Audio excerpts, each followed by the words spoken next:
Hey guys, this is Himanshu Kewat और स्वागत करता हूं आपका हमारे चैनल सक्सेस पॉइंट में। दोस्तों, जैसा कि आप सभी जानते हैं, जो हमारा यूपी यूएमएस है यानी कि उत्तर प्रदेश यूनिवर्सिटी मेडिकल साइंस, उसके अंतर्गत डिफरेंट पोस्ट के ऊपर वैकेंसीज निकाली जाती है। दोस्तों, जैसा कि आप सभी जानते हैं, जो हमारा यूपी यूएमएस है Uttar Pradesh university medical science, उसके अंतर्गत हमारी नर्सिंग ऑफिसर के ऊपर वैकेंसी निकाली गई है। जैसे कि आप सभी जानते हैं, किसी भी हॉस्पिटल फैसिलिटी के अंतर्गत, किसी भी हॉस्पिटल की फैसिलिटी के अंतर्गत जो हमारे जो पैरामेडिकल स्टाफ होते हैं वह उस हॉस्पिटल की बैकबोन माना जाता है। तो दोस्तों, जो हमारे हॉस्पिटल के स्टाफ होते हैं उसके लिए डिफरेंट पोस्ट रखी जाती है। उसमें से एक पोस्ट हमारी नर्सिंग ऑफिसर की रहती है। तो दोस्तों, जैसे कि आप सभी जानते हैं, जो हमारे यूपी यूएमएस है उसके रिगार्डिंग एक नोटिफिकेशन जारी किया गया है, जिसके रिगार्डिंग यूपी यूएमएस के अंतर्गत नर्सिंग ऑफिसर की भर्ती निकाली जा रही है। तो दोस्तों, यूपी यूएमएस के अंतर्गत जो भर्ती निकाली जा रही है उसके रिगार्डिंग मैं आपको कंप्लीट डिटेल प्रोवाइड करवाऊंगा कि इसमें क्या एज लिमिट मांगी गई है, क्या एजुकेशन क्वालिफिकेशन मांगा गया है, इसके जो पेपर होने वाले हैं वो कब होने वाला है, सीबीटी होने वाला है वो कब होने वाला है, और इसमें जो जैसे कि आप सभी जानते हैं इसमें जो सैलरी दी जाएगी वो काफ़ी बढ़िया सैलरी दी जाएगी। तो मैं आपको इसमें कितनी सैलरी दी जाएगी, यह किस ग्रुप के अंतर्गत आता है, इसमें क्या एज लिमिट मांगी गई है, क्या एजुकेशन क्वालिफिकेशन मांगा गया है, किस प्रकार के सिलेबस को कवर करना पड़ेगा आपको, उसके रिगार्डिंग मैं आपको इस वीडियो में कंप्लीट डिटेल में प्रोवाइड करवा दूंगा। तो आपको किसी प्रकार की दिक्कत नहीं आएगी। तो दोस्तों, ज़्यादा देरी ना करते हुए चलिए वीडियो को शुरू करते हैं और चलते हैं ऑफिशियल नोटिफिकेशन की तरफ कि उसमें क्या क्या चीज़ है। Official notification Uttar Pradesh University of Medical science के रिगार्डिंग चलिए बात कर लेते हैं कि ऑफिशियल नोटिफिकेशन में क्या क्या चीज़ बताई गई है, एज लिमिट, एजुकेशन क्वालिफिकेशन और बाकी की चीज़ों के बारे में क्या चीज़ बताई गई है। देखिए, सबसे पहले यहाँ पर नोटिस में लिखा हुआ है Uttar Pradesh University of Medical Science computer based test यानी कि CBT 2023 for requirement of nursing officer, यानी कि जो हमारा रिक्वायरमेंट रखा गया है वो नर्सिंग ऑफिसर की पोस्ट के ऊपर रखा गया है। जैसे कि आप देख सकते हैं यहाँ पास लिखा हुआ है। चलिए बात कर लेते हैं इसके ऑनलाइन एप्लीकेशन की स्टार्ट के बारे में और इसके जो वेतन है उसके बारे में और इसका जो लेवल है, लेवल ऑफ पे, उसके बारे में, और इसमें जो आपकी इनिशियल इनहैंड सैलरी दी जा रही है कितनी दी जा रही है उसके बारे में चलिए बात कर लेते हैं। देखिए, यहाँ पर सबसे पहले लिखा है online application is invited for the online computer based test CBT 2023 for the requirement of nursing officer at the level 7 in the pay matrix 44,900 से 1,42,400, यानी कि आपको जो पे लेवल रहने वाला है वो 7 रहने वाला है, जो कि एक बहुत अच्छा पे लेवल दोस्तों माना जाता है, जिसमें आपकी जो बेसिक जो पे में रहती है, जो बेसिक सैलरी की पे रहती है वो 44,900 से स्टार्ट होती है। 44,900 का मतलब है आपकी जो इनिशियल इन हैंड सैलरी बनेगी फर्स्ट मंथ की वो आपकी लगभग 70 से 72 हज़ार बन जाएगी। चलिए नीचे आ जाते हैं और बात कर लेते हैं और इम्पॉर्टेंट थिंग्स के बारे में, जैसे कि हमारा एलिजिबिलिटी क्राइटेरिया। तो दोस्तों, एलिजिबिलिटी क्राइटेरिया के बारे में बात करें तो इसमें 2 प्रकार की क्वालिफिकेशन रखी गई है। सबसे पहले आपके पास BSc नर्सिंग की डिग्री होनी चाहिए किसी भी रिकॉग्नाइज यूनिवर्सिटी से, तो आप इस फॉर्म को ईजिली भर सकते हैं, आपको इस फॉर्म को भरने में किसी प्रकार की दिक्कत नहीं आएगी। दूसरा जो हमारा क्वालिफिकेशन रखा गया है वो हमारा डिप्लोमा रखा गया है। जैसे कि आप देख सकते हैं BSc post certificate post basic BSc nursing from the institute और यूनिवर्सिटी रिकॉग्नाइज इन इंडिया, और जो आपका सेकंड रखा गया है diploma in general nursing midwifery from an Indian institute council recognise institute या फिर बोर्ड ऑफ काउंसिल, यानी कि आपके पास अगर मेजरली बात करें तो आप BSc नर्सिंग की आपके पास डिग्री होनी चाहिए और दूसरा आपके पास डिप्लोमा होने चाहिए जनरल नर्सिंग मिडवाइफरी के अंतर्गत, तो आप इस फॉर्म को ईजिली भर सकते हैं, आपको किसी प्रकार की दिक्कत इसको नहीं भरने में आएगी। चलिए नीचे आते हैं और नोटिफिकेशन में और बात कर लेते हैं बाकी की इंपॉर्टेंट थिंग्स के बारे में, जैसे कि हमारा एज लिमिट। चलिए दोस्तों, बात कर लेते हैं एज लिमिट्स के बारे में। तो देखिए फ्रेंड्स, इसमें एज लिमिट जो रखा गया है वो काफ़ी इंटरेस्टिंग रखा गया है और बहुत जो उम्रदार कैंडिडेट हो गए हैं, जो जिनकी उम्र थोड़ा सी ज़्यादा हो गई है, वह भी इस जो फॉर्म को आसानी से भर सकते हैं। जैसे कि आप इसमें देख सकते हैं, इसमें जो हमारा एज लिमिट रखा गया है जनरल के लिए जो रखा गया है वो मिनिमम 18 साल और मैक्सिमम 40 साल रखा गया है। जैसे कि आप देख सकते हैं, यानी कि आप 18 साल से लेकर 40 साल के अंतर्गत अगर आते हैं तो अब आप इस फॉर्म को भर सकते हैं, जो कि जनरल के वालों के लिए सिर्फ। यदि आप SC और ST के अंतर्गत आते हैं तो आपको 5 साल का एज रिलैक्सेशन दिया गया है, जो कि हमारा आप अगर आपकी एज 45 साल तक है, SC ST में आते हैं तो आप इस फॉर्म को इजीली भर सकते हैं, और अगर आप OBC में आते हैं तो आपको 3 साल का एज रिलैक्सेशन यहाँ देखने को मिल जाएगा, जैसे कि अदर सेंट्रल गवर्नमेंट और स्टेट गवर्नमेंट की वैकेंसीज में होता है। चलिए नीचे जाते हैं, बात कर लेते हैं और बाकी की इंपॉर्टेंट थिंग्स के बारे में।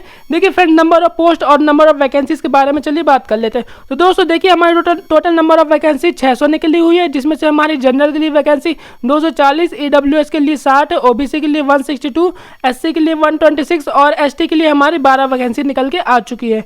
और हॉरिजॉन्टल बात करी जाए तो देखिए, हॉरिजॉन्टल के रिगार्डिंग इसमें कुछ रिजर्वेशन दिया गया है।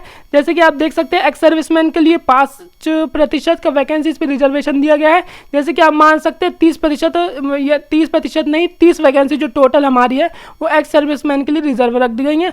और जो हमारे फ्रीडम फाइटर्स हैं उनके लिए टोटल नंबर ऑफ वैकेंसी 12 यानी 2% को रिजर्व रख दिया गया है। चलिए बात कर लेते हैं और इंपॉर्टेंट थिंग्स के बारे में, जैसे कि हमारा एप्लीकेशन फीस। देखिए फ्रेंड्स, इसमें जो एप्लीकेशन फीस रखा गया है वो कुछ इस प्रकार रखा गया है। जैसे कि आप जनरल कैटेगरी से बिलोंग करते हैं तो इंक्लूडिंग जीएसटी आपको जो फॉर्म फीस भरनी पड़ेगी वो 2360 रुपये भरनी पड़ेगी। ओबीसी और ईडब्ल्यूएस के लिए अगर आप फॉर्म फीस के बारे में बात करें तो 2360 उतनी ही जनरल की इक्वलेंट इसमें फॉर्म फीस भरनी होगी आपको ओबीसी और ईडब्ल्यूएस में। यदि लेकिन आप एससी और एसटी के अंतर्गत आते हैं तो अब आपको बहुत कम फीस भरनी पड़ेगी, जो कि हमारी 1416 रुपये रहने वाली है। एससी एसटी में नॉर्मली फीस का रिलैक्सेशन जो दिया जाता है वो अमूमन सभी वैकेंसियों के में ही उतना ही दिया जाता है। जैसे कि आप जनरल में बात करें तो 2360 लग रही है और एसटी एससी में बात करें तो 1416 रुपये लग रही है हमारी फॉर्म फीस। चलिए बात कर लेते हैं हम बाकी के इंपॉर्टेंट थिंग्स के बारे में, जैसे कि हमारा process of filling the application form या एप्लीकेशन के फॉर्म को फिलअप करने के बारे में बताया गया। जैसे कि आपको अपना कैंडिडेट रजिस्ट्रेशन करवाना पड़ेगा, filling up to the required detail from the form, और आपको अपने यहाँ फ़ोटो साइन बाकी की चीज़ें डॉक्यूमेंट्स बाकी की चीज़ें अपलोड करनी पड़ेगी आपको। चलिए बात कर लेते हैं सबसे इंपॉर्टेंट थिंग्स यानी कि इसकी डेट्स के बारे में। तो दोस्तों जो इसकी डेट चालू होंगी, ऑनलाइन एप्लीकेशन की डेट जो स्टार्ट होंगी वो हमारे 19/5/2023 से ऑनलाइन फॉर्म की डेट जो है वो स्टार्ट हो चुकी है, जो कि हमारी 8/6/2023 तक चलने वाली है। यानी कि अगर मान लीजिए आपकी जो इसकी फॉर्म की स्टार्टिंग डेट है वो 19/5/2023 और अंतिम डेट 8/6/2023 रहने वाली है। यानी कि आपको इस फॉर्म को भरने के लिए लगभग 20 से 21 दिनों का समय मिल जाएगा, जो कि काफ़ी अच्छा है, क्योंकि इनिशियल डेज में भरेंगे आप तो आपका सर्वर की दिक्कत आपको देखने को नहीं मिलेगी। लेकिन आप अंतिम दिन, जैसे कि इसमें बताया गया है कि आपकी जो लास्ट डेट है वो 8/6/2023 है, तो अगर आप 6 या 7 को भरने जाएंगे तो आपको सर्वर की प्रॉब्लम देखने को मिल सकती है। तो आप इनिशियल डेज में ही फॉर्म को फिलअप कर दीजिएगा। चलिए बात कर लेते हैं आगे की चीज़ों के बारे में कि नोटिफिकेशन में क्या क्या चीज़ बताई गई है।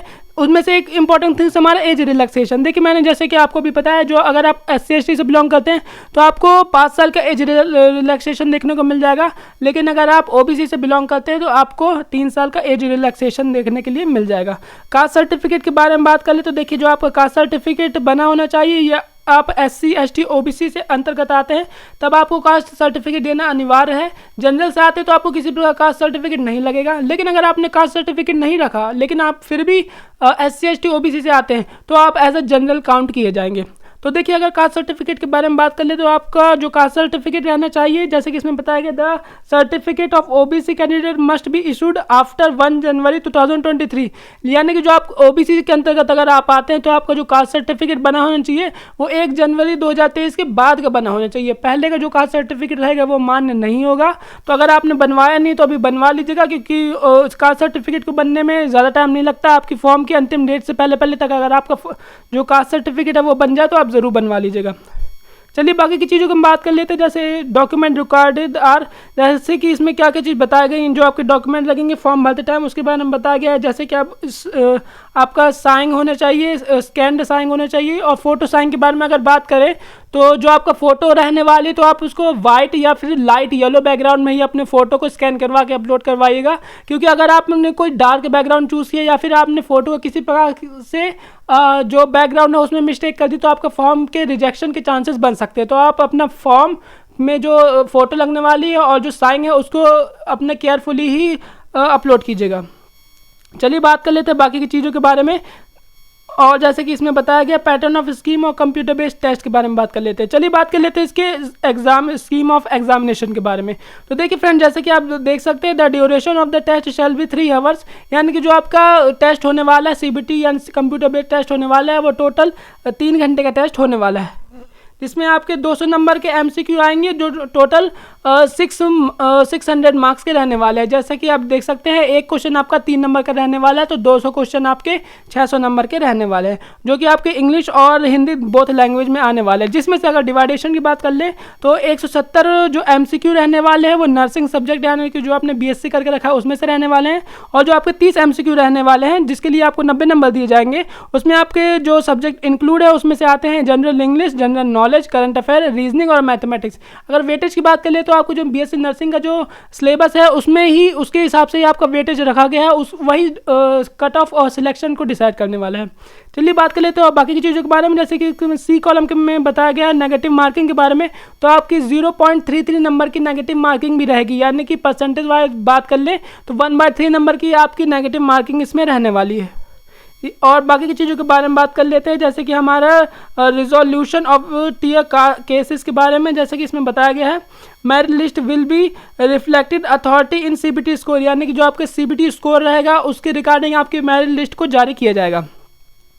देखिए बाकी इसमें सिलेबस के बारे में बताया गया कि आपके जनरल इंग्लिश से 10 क्वेश्चन आएंगे, जनरल नॉलेज करंट अफेयर से 10, रीजनिंग से 10, और एनाटॉमी और फिजियोलॉजी, माइक्रोबायोलॉजी, बायोकेमिस्ट्री से आपके 15, और फाइकोलॉजी से आपके 15, और कम्युनिकोलॉजी और हेल्थ नर्सिंग से आपके 15, चाइल्ड हेल्थ से आपके 15, और न्यूट्रिशन से आपसे 15, और मेडिकल सर्जन नर्सिंग से आपके 15, और मेंटल हेल्थ से आपके 15, और मिडवाइफरी से आपके 15, और क्या बोलते हैं nursing education research and statics जो हमारा एक इंपॉर्टेंट रहने वाला है उसमें हमारे क्वेश्चन आएंगे 15, और professional trends nursing administration and ward management से आपके क्वेश्चन आएंगे टोटल 15, और fundamental of nursing and first aid से आएंगे आपके टोटल नंबर ऑफ क्वेश्चन 20। तो ये ओवरऑल अगर बात कर ले तो आपके 200 नंबर के क्वेश्चन आने वाले हैं, तो आप वेटेज के हिसाब से ही पढ़ के जाइएगा ताकि आपको जो कट ऑफ है वो आपके नंबर कट ऑफ को इजीली पार कर जाए, आपको सिलेक्शन होने में किसी प्रकार की दिक्कत ना आए। तो दोस्तों अगर ओवरऑल बात कर ले तो फॉर्म काफ़ी बहुत अच्छा है, क्योंकि नर्सिंग स्टाफ के अंदर ये ग्रेड 7 की लेवल 7 की पोस्ट है हमारी, तो आपको इसमें एज अ सैलरी के तौर पे किसी प्रकार की दिक्कत नहीं आएगी, और यह एक रेपुटेटेड जॉब है क्योंकि ये एक नर्सिंग ऑफिसर की जॉब है। तो आप फॉर्म को ज़रूर भर दीजिएगा। तो और फॉर्म की लास्ट डेट के बारे में बात कर ले तो यह 8/6/2023 रहने वाले, तो इसके अंतर्गत आप फॉर्म को ज़रूर भर दीजिएगा। तो दोस्तों ये रहा official notice Uttar Pradesh University of Medical science की नोटिफिकेशन के रिगार्डिंग। अगर आपको किसी प्रकार की दिक्कत आती है तो आप मुझसे कमेंट बॉक्स में पूछ सकते हैं, और रेलवे, बैंक, UPSC, SSC से लेटेस्ट वैकेंसी की अपडेट पाने के लिए, एडमिट कार्ड और रिजल्ट की अपडेट पाने के लिए चैनल को सब्सक्राइब कीजिएगा। चलिए दोस्तों मिलते हैं नेक्स्ट वीडियो में नेक्स्ट अपडेट में।